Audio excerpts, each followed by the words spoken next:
네, 이번에는 윤 선생 원장님들의 실전 포스팅 코칭을 해보도록 하겠습니다.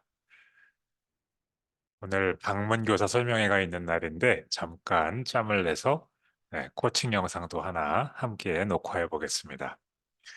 제가 기본편 3개를 이미 영상으로 드렸는데요. 기본편은 우리가 블로그를 세팅하고 사람들에게 잘 보여지도록 환경을 조성하고 또 조심해야 될 것들, 이런 것들을 좀 잡아드리는 거였다면요. 실전편은 진짜 포스팅을 어떻게 할 것인가에 대해 좀 고려해보는 순서입니다. 실전 1편으로 제가 윤 선생 원장의 자기소개, 그다음 학원 소개, 그리고 우등생 소개, 마지막으로 학원 공부 방법 이렇게 정리했는데요. 하나하나 이제 강의로 조금 풀어나가 보도록 하겠습니다. 1편이 원장의 자기소개죠. 네. 사실 1편이니까 제일 중요한 걸 제가 놓지 않았겠습니까? 네, 제일 중요합니다. 윤 선생 원장님이 자기소개를 하는 포스팅은 학부모 입장에서는 정말 알고 싶은 제일 중요한 포스팅입니다. 블로그를 할 때 가장 중요한 포스팅이라고 제가 해놨죠. 네. 왜 이게 중요한가? 그리고 어떻게 효과적으로 쓸 수 있는가? 고려해 보겠습니다. 언제나처럼 이렇게 시작합니다. 네, 이렇게 딱 세로 줄 하나 넣고 제가 오늘 다룰 소제목 4개를 보여드렸죠? 네, 이 4개 보여드렸는데 이 순서대로 가보려고 합니다. 비즈니스의 본질에 대해서 조금 이야기하고요. 주관과 객관, 또 자기소개는 이렇게 해보세요. 그리고 주의할 점은 이런 겁니다. 자, 이렇게 말씀을 드려놓고 여기에서 제가 딱 중단하면 어떨까요? 이거 궁금하지 않으세요? 네, 저 무슨 얘기지? 궁금하잖아요. 이런 게 블로그 포스팅에서 소제목을 먼저 보여주는 거의 효과입니다. 엄마들도 저렇게 보여주면 이 다음에 나올 내용을 내가 좀 알았으면 좋겠는데 궁금하거든요. 그러면 적어도 3에서 4분 정도의 시간은 할애해서 원장님이 쓴 포스팅을 끝까지 읽게 될 겁니다. 네, 이런 것도 하나 조금 배우고 느껴보시면 좋을 것 같아요. 자, 비즈니스의 본질이 구매 결정을 돕는 거다라고 했는데요. 우리가 하고 있는 일이 비즈니스죠.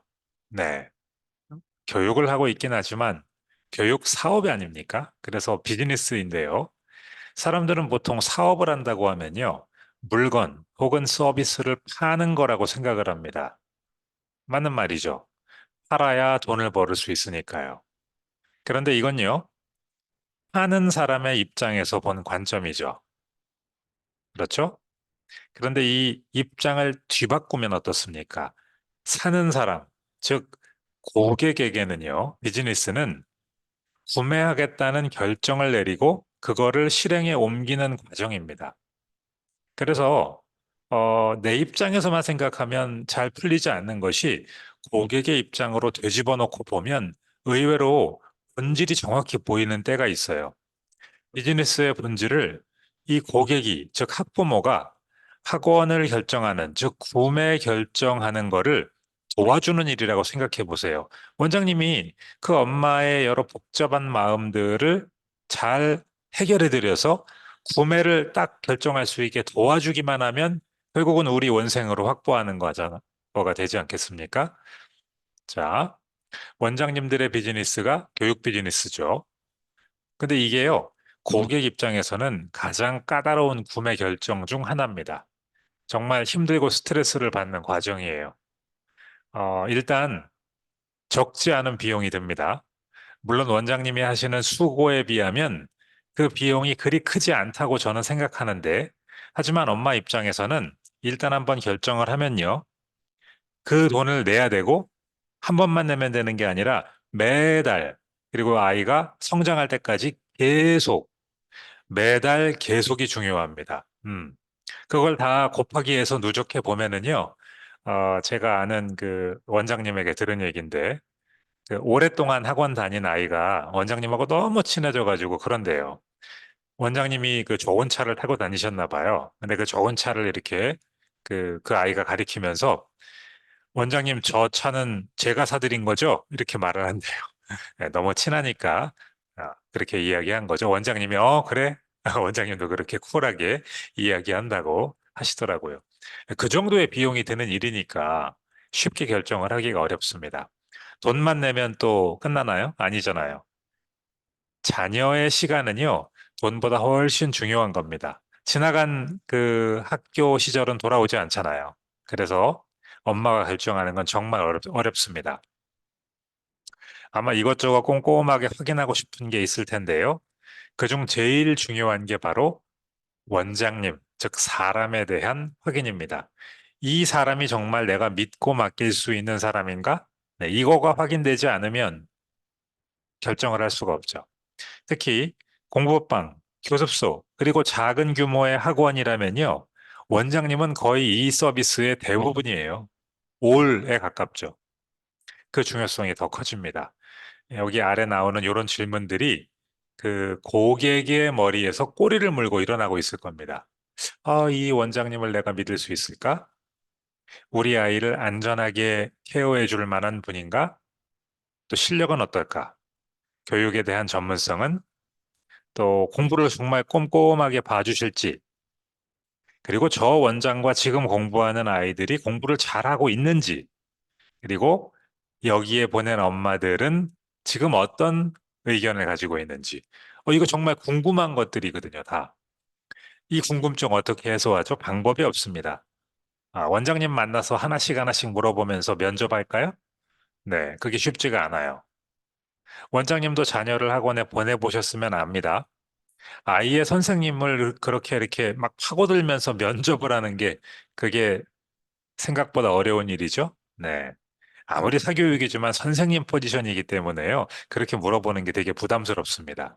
그러니까 정보가 부족하고 교육 서비스를 구매하겠다는 결정을 내리는 게 어려운 거죠. 어떻게 하시겠습니까? 누군지도 모를 엄마를 찾아다니면서 말해줄 방법이 없죠. 원장님이 가지고 있는 이 블로그에 엄마가 궁금해할 만한 점을 설득력 있게 설명해 주면 됩니다. 자, 비즈니스의 본질은요, 물건과 서비스를 파는 게 아니라 고객의 구매 결정을 돕는 겁니다. 그리고 이 블로그에 잘 써진 원장님 자신에 대한 소개 포스팅은 그 일을 대신해 줍니다. 매번 내가 힘들게 이렇게 말할 필요도 없어요. 그렇죠? 그리고 엄마들이 그렇게 물어보지도 않고 들어주지도 않습니다. 하지만 블로그에 써놓으시면 반드시 보게 돼 있습니다. 다른 어떤 것보다도 많이 보는 게 이 원장 소개 포스팅이 될 겁니다. 자, 근데 그거를 주관에서 객관으로의 관점 전환을 해서 해주시면 좋겠는데요. 제가 원장님들이 자기소개한 이 포스팅, 원장 소개한 포스팅을 여러 개 읽어보았는데요. 느낀 점이 하나 있습니다. 그리고 그 느낀 점을 이렇게 표현했습니다. 주관에서 객관으로. 저 한자를 잘 보세요. 주관, 주인의 관점, 즉 주인의 시선이죠. 거기에서 객관, 손님의 관점으로 이 뷰 포인트를 전환하는 거죠. 네. 요 인용구를 꼭 기억해 주시고요. 사업의 본질하고 딱 맞닿아 있는 건데요. 특히 자기소개 포스팅에서 꼭 필요한 태도입니다. 자, 내 입장에서 나의 퍼스널 히스토리를 기록하시지 마셔야 합니다. 내 개인사는요, 고객에게 전혀 관심이 없는 내용이에요. 많은 원장님들이요, 대뜸 그 자기소개할 때 나는 이런 교육을 받았고요, 이런 경력이 있고요, 나의 고향은 어디고요, 성장 과정 이런 걸 막 적으세요. 어릴 적 사진도 막 올리시고요. 예. 처음 하시니까 겪는 시행착오인데요. 주인인 나의 시선, 주관에서 손님인 고객의 시선으로 한번 전환해 보십시오. 어, 성내동 영어학원, 혹은 성내초합 영어학원, 혹은 성내초등학교에 관한 교육 정보를 검색해 갖고 그거를 블로그를 찾아온 학부모가 원장님의 그런 개인사가 궁금할까요? 아니겠죠. 네. 뭐가 궁금하겠습니까, 그러면? 이 다음에 나올 것들인데요. 지금부터 나오는 것들을 보여주는 게 바람직한 원장의 자기소개가 될 겁니다. 그런데요, 원장님이 자기소개를 하고 학부모와 친해지고 신뢰 관계가 형성이 된 다음에는요, 원장님의 개인사도 얼마든지 소개할 기회가 옵니다. 다만 순서만 바꾸시라는 거죠. 자, 자기소개는 이렇게 하는 겁니다. 원장님이 현재, 과거나 앞으로가 아니라 현재 얼마나 유능한지 보여주는 게 핵심입니다. 영어학원을 검색해서 보러 들어온 엄마한테 유능하다는 건 뭘까요? 그렇죠. 잘 가르치는가? 그게 제일 중요하죠. 지금 현재 원장님의 학원, 그 주변 핵심 상권에서 오는 아이들을 어떠한 초등학교나 중학교에서 오는 아이들을 얼마나 잘 가르치고 또 꼼꼼히 학습을 관리하고 있는가를 보여주는 게 먼저입니다. 자, 제가 여기서 한 가지 팁을 좀 드릴 게 있는데요. 엄마들은요, 원장님을 윤 선생 원장으로 기억한다는 사실입니다. 제가 현장 인터뷰하고 리서치하면서 조사 발견한 건데요. 엄마들 폰에 원장님의 이름이 없는 거예요. 윤 선생 원장님으로 저장이 돼 있더라고요. 네, 원장님의 정체성의 일부가 윤 선생인 거예요. 음, 이건 뭘 우리한테 알려줍니까? 포스팅을 하실 때 원장님이 윤 선생의 커리큘럼과 학습법의 가치를 아주 잘 알고 있고, 네, 전문가이고 능숙하게 사용한다는 점을 자연스럽게 강조해 주셔야 된다는 겁니다. 네. 윤 선생의 학습법과 커리큘럼이 좋다고 스스로 생각하고 있다는 게 자연스럽게 이렇게 배어 나와야 돼요. 원장님이 가지고 있는 도구가 지금 윤 선생이거든요. 그 도구를 능숙하게 다룰 수 있는 전문가여야죠. 그래야 고객에게 확신을 줄 수 있습니다. 아, 제가 저희 집 인테리어를 몇 년 전에 한 적이 있는데, 목수분이 연장을 가져오셔가지고 너무 능숙하게 쓰시더라고요. 예. 그걸 보니까 되게 좀 신뢰가 가더라고요. 네. 똑같습니다. 전문가는요, 자신의 도구를 신뢰하고 또 능숙하게 사용할 줄 알아야 합니다. 그래서 원장님 항상 윤 선생의 가치를 계속해서 신뢰하고 내가 능숙하게 사용한다는 점을 포스팅 여기저기서 보여주셔야 돼요. 자연스럽게. 자, 가르치는 것만 잘한다고 유능한 교사가 되는 건 아닙니다. 만약 설명만 잘하면 되는 거라면 챗 GPT가 나왔기 때문에 우리는 전부 직업을 잃을 거예요. 네. 학부모는요, 우리 자녀를 예뻐해주고, 네, 동기를 부여해주는 원장님을 원하잖아요.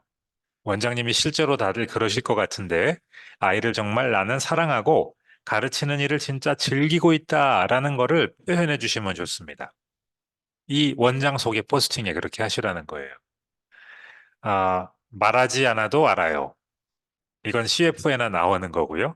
고객은 원장님이 여기에 직접 말하고 써주셔야만 알 수 있겠죠? 자, 그러면 이렇게 유능한 원장님, 또 가르치는 아이에게 애정을 주는 원장님이 있다면 어떤 일이 생기게 되죠? 아이의 실력이 좋아집니다. 눈에 띄게 향상되는 거죠. 우리 학원에 다니는 아이들의 영어 실력이 나 이 원장 때문에 향상되고 있다는 사실을 알려주시면 좋습니다. 그리고 또 그렇게 자기 영어 실력이 좋아지고 즐겁게 공부하다 보니까 아이들이 원장님을 얼마나 좋아하는지도 설명해 주시고요. 그런 건 어떻게 설명해야 되죠? 말로만? 아니죠. 학원의 일상에서 그러한 소통할 수 있는 근거 자료를 잘 축적해 놓았다가 보여주면서 말하는 겁니다. 실력이 발전하고 학원 다니는 거 좋아하면 엄마는 원장님 팬이 되는 거죠. 그렇게 팬이 된 엄마들과 카톡이나 문자로 소통하는 내용, 그것도 이렇게 캡처해가지고 개인정보는 잘 마스킹해서 보여주시면 좋죠. 자, 여기까지만 하시면 고객은 이미 원장님에 대해서 호감을 갖고 신뢰를 하게 되는 겁니다. 이 정도 단계까지 온 다음에 이렇게 현재 유능한 모습이 되기까지 원장님의 히스토리가 있을 거 아니에요. 드디어 히스토리가 나올 수 있는 자리입니다. 교육, 또 커리어, 네, 그러한 거. 나의 전문성을 보여줄 만한 히스토리와 나의 교육 철학은 이런 거다라는 거를 넣어주시면 좋겠습니다. 순서는 반드시 제가 말씀드린 대로 가시는 게 좋을 거예요. 자, 그런데 자기소개 포스팅할 때 주의할 점 좀 하나 말씀드리겠습니다. 원장님이 얼마나 유능한 사람이고 지금 하는 일을 얼마나 좋아하고 잘하는지를 보여주는 게 포인트인데요. 그리고 그 결과로 아이들의 실력이 성장하고 엄마들이 원장님을 매우 좋아하게 되었다는 것을 보여주면 되는 건데 그거를 하는 방법에 있어서 네, 꼭 요거를 기억하세요. 설득하는 글쓰기 ARE입니다. 이 ARE라는 거는요. 제가 윤 선생 그 연구개발 쪽에 근무할 때 연구개발 헤드였던 미국 그 ECI의 김진 소장님한테 배운 건데요. 미국은 초등학교 때부터 아이들한테 글쓰기를 많이 가르치는데 반드시 이렇게 쓰라고 가르친답니다. 특히 뭔가를 자기의 주장을 하는 글을 쓸 때는 꼭 이렇게 하라고 한답니다. 이게 뭐예요? 여기 보면 주장하고, 네, 먼저 주장을 하는 거예요. assert. 그 다음에 내가 그렇게 주장하는 이유를 말하는 겁니다. reason. 그리고 이유를 말한 다음에 그 이유를 상대방이 납득할 수 있도록 예를 들어 설명하여 이해시켜 준다. explain이죠. 네. 요 앞머리 글자를 따보니까 ARE가 되었습니다. 아, 인터넷에는요, 주장이 난무합니다. 일방적인 주장들이죠. 내 소개글이 그런 글 중 하나가 되도록 방치해서는 안 되고요. 반드시 그 글에 근거를 더해 주셔야 됩니다. 주장하고 이유를 말하고 예를 들어 설명하여 이해시키는 거. 자, 실전으로 가볼게요. 성내초 영어학원이라고 검색해갖고 내 블로그를 찾아온 엄마가 있어요. 그러면요, 그 엄마에게 이 학원이, 내 학원이 이 지역 최고의 학원이라고 엄마의 자녀가 다닐 수 있는 최고의 학원이라고 당당하게 주장하셔야 돼요. 네. 그리고요, 어떻게 해야 된다고요? 반드시 이유와 증거를 제시해야 됩니다. 내가 그렇게 말할 수 있는 이유는 이거다라고. 자, 이렇게 하려면 도움이 되는 습관이 있는데요. 평소에 수업하는 과정, 또 아이나 학부모와 주고받은 메시지, 아이들의 공부 결과물, 그런 자료들을 잘 모아두는 거예요. 사진으로 찍거나 영상으로 남기거나. 얼굴 잘 안 나오게 이렇게 적절히 보호하면서 사용하시면 됩니다. 또 동의를 받으셨을 경우에는 그대로 사용해도 돼요. 동기부여가 많이 되는 일이기 때문에 어떤 아이나 학부모의 경우에는 자기가 이렇게 모델로 나오는 거에 대해서 기꺼이 동의하는 경우도 있습니다. 그럴 땐 그냥 쓰셔도 되죠. 자, 자기소개 글에서요. 주의할 점을 한 가지 더 말씀드릴 게 있는데요. 여기 한자 과공비례라는 요거 과공비례. 이게 뭐냐면요. 지나치게 공손한 거, 겸손한 거죠. 그거는 오히려 예가 아니다. 그런 거죠. 아, 학부모님을 대할 때 겸손한 태도를 갖는 건 좋은 일이죠. 우린 다 겸손한 사람을 좋아하니까요. 그런데 구매 결정을 하기 위해 정보를 탐색하는 순간에는요. 적절한 정도의 겸손함만 있어야죠. 그분들이 원장님에게 지금 보고 싶은 건 뭐예요? 유능하고 결과를 낼 자신이 있다는 그런 모습을 보기를 원하는 거잖아요. 그래서 과한 겸손보다는 적극성을 조금 드러내 주시는 게 좋겠습니다. 자, 정성대로 자기소개 글을 다 쓰셨어요? 그러면은 공지글로 발행해 주세요. 중요한 글입니다, 이게. 예. 그래서 잘 보이게. 또 모바일 설정에서는 인기글 대표글 중에 대표글로 설정하시고 네, 내가 원하는 게 제일 앞에 나올 수 있도록 대표글 중에 1번으로 저는요, 원장의 자기소개글을 쓰시라고 권합니다. 다른 포스팅 할 때, 이 지역과 학원에 대한 정보성 포스팅을 하실 때도요, 그걸 읽은 엄마들에게 원장이 이런 사람입니다라고 함께 보면 좋은 글로 꼭 같이 넣어주시면 좋겠습니다. 이렇게 자꾸 원장의 자기소개를 노출시키려는 이유는 뭐예요? 엄마는 원장님이 어떤 분인지 확인하기 전까지는 절대로 구매 결정을 하지 못하기 때문입니다. 아, 우리의 비즈니스는 고객이 구매 결정을 하는 거를 도와주는 것으로 성공할 수 있습니다. 그래서 자기소개글을 꼭 잘 써야 되는 거죠. 원장님들이 할 자기소개 포스팅에 대해서 정리해 보았는데요. 아직 쓰지 않으신, 자기소개글을 쓰지 않으신 분은 오늘 말씀드린 내용을 잘 읽어보시고 또는 반복해서 들어보시고 멋지게 작성해 보시기 바랍니다. 이미 썼다고요. 그래도 오늘 이 내용을 함께 고려하면서 뭔가 새로운 느낌이 왔다면 주저하지 말고 수정하거나 아니면 쓴 지가 오래됐다면 한 편 더 써보셔도 좋습니다. 원래 전문가들은 자기의 이력서를 분기나 반기별로 업데이트를 해야 됩니다. 그동안 성장했잖아요. 네, 보여줄 게 새로운 게 생겼잖아요. 그래서 그렇게 하시는 거 좋습니다. 자, 그래서 이 영상에서 어떤 키 테이크 어웨이즈를 발견하셨다면 꼭 그것도 댓글로 남겨두시기 바랍니다. 우리의 좋은 아이디어가 휘발되기 전에 꼭 그렇게 하시기 바랍니다. 네. 오늘 실전 1편 윤 선생 원장의 자기소개편은요. 네, 요거로 마치도록 하겠습니다.